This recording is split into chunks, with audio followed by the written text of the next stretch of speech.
Nthabiseng Ngoepe is pastor, author and motivational speaker who's recently released her debut book titled The Mending of a Broken Vessel.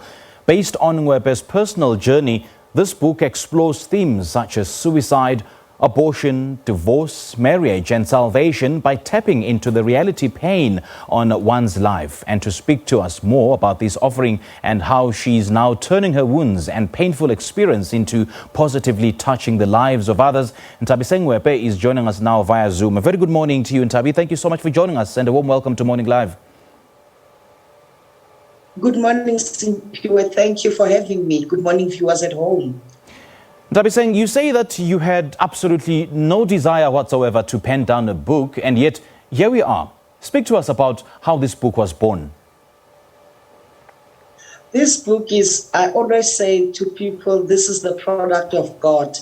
It was not at all in my plans. And as cliche as it may sound, a servant of God said to me that God wants you to write a book. And when I prayed about it, it was confirmed in my spirit. So naturally, I doubted what I had to say in the book. Because, you know, when you live life, you don't think you have anything to say. You don't think you have any story to tell. And that was my own inclination as well. So I had reservations in terms of writing the book, but I did it nonetheless. And here we are. The book is doing very well, and it surprises even my own expectations. Now, just briefly take us through what this book is all about and what the significance behind the title, The Mending of a Broken Vessel, is. This book chronicles story of my life. It takes the reader through the journey of things that I endured from my teenage years when I experienced the breakdown of my own parents' marriage, which set me on a commotion of a life full of consequences and wrong choices, if I can put it that way. Yeah. I, as a result, was set off track in my own life. I lost my own sense of identity in that. And I was set on a quest of seeking love, seeking home, seeking a place of acceptance. I got involved in relationships fairly young, I believe, as a result of that quest. And I ended up being pregnant as a teenager, ended up trying to commit suicide, attempting that 3 times, surviving that nonetheless by the grace of God. And it takes one through the journey of my failed first marriage, which had its ups and downs, emotional abuse, psychological abuse, my attempts to recover from that. When I went back into the dating circle after my divorce, what I experienced to be a jungle out there as a single mother trying to date with 2 kids. And then it takes one through how God really just graced me and enabled me to meet a partner later on in life that was able to embrace me for who I was. It takes one through the journey of my unemployment as well, which sort of pushed me to the 3rd attempt of taking my life, and how I survived that as well. It's a story that chronicles divorce, it chronicles alcoholism, it chronicles financial abuse, it chronicles my journey into salvation, how I was viewed by the church because of my divorce status, how I was received by community, because when I met my current husband as well, the circumstances were also not ideal. So it really just takes the reader through the journey of my life.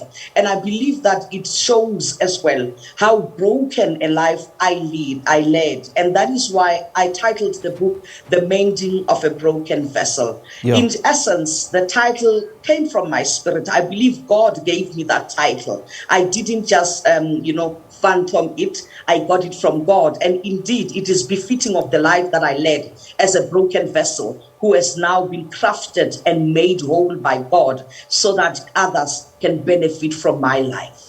And that broken vessel, Nthabiseng, I suppose, also touches on divorce, which you just mentioned earlier on. And divorce is also another topic that features quite prominently in this book. And it's the wounds and the stigma attached to divorce, especially within the church spaces. Speak to us more about this.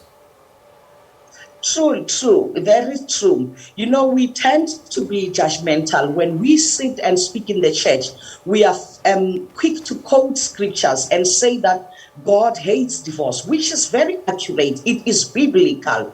Yet we are not trained as the church, even as individuals within the church, to be awakened to the reality that is life.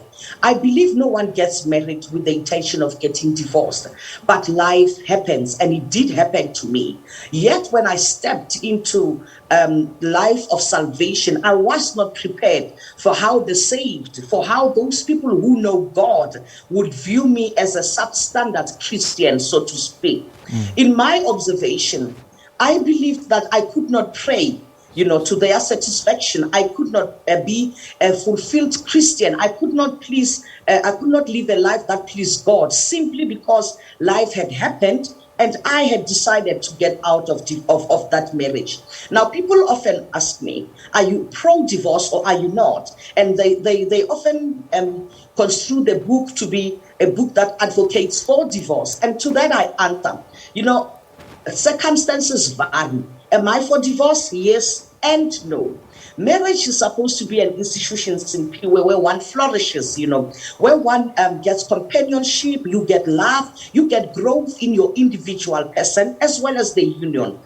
When such does not happen in an institution, when such an institution degrades you and makes you into a person who questions even yourself, even your confidence, and it poses a risk to your own safety. When one reads my book, you will realize that I was in a situation where I slept with the firearm in my bed. In such instances, one ought to be wise and realize that my safety and my life must come first. And to that, God does not condemn. God has called us to a life of love. He has called us to a life of peace. And my greatest desire is that the church could reflect on how it views the divorcees and the stigma attached to it. Society as a whole as well. Because there's a great respect attached to the married people. But once you step out and you decide to choose a life of safety for yourself, then you become a person who is subjected to scrutiny and to judgment. Yes. Sadly so. Nthabiseng, I've got so much confidence that your testimony will definitely build so much lives. I'm inspired already, and I'm quite fascinated by how you rose above your challenges and your problems, and you came to the realization to realize that there's more to your problems, and you definitely can live a fulfilled life. And some people may associate suicide attempts, or even suicidal thoughts to depression. But then there was that glimmer of hope that befell you. So what inspired that glimmer of hope for you to decide that, you can live a much more fruitful and fulfilled life? And you might as well just talk to us about your healing journey, how it began and where you are currently. I firstly realized a lot of support. We must be sympathetic, empathetic, and supportive to those who are in such situations. I got a lot of support from my family. Firstly, I was made to realize that my first marriage was not everything. I realized when I first attempted to commit suicide that seeking love from someone who was not prepared to love me, it was not everything. I looked at my young daughter at the time, and I was 17, I believe, at the time when I attempted to first commit suicide. And I thought, should I leave this young life behind? What is going to happen of this young baby that I brought into the world? So I got a bit of self-motivation, so to speak, but it was encouraged by the support that I had around me. My parents made sure that I am reaffirmed in the knowledge of who I was. At the time, I didn't know Christ. There was no time simply to motivate myself in the way. That only came about, actually, in my third attempt of suicide. Now, I want to speak to those people who are going through this journey and say to them that, firstly, there is hope.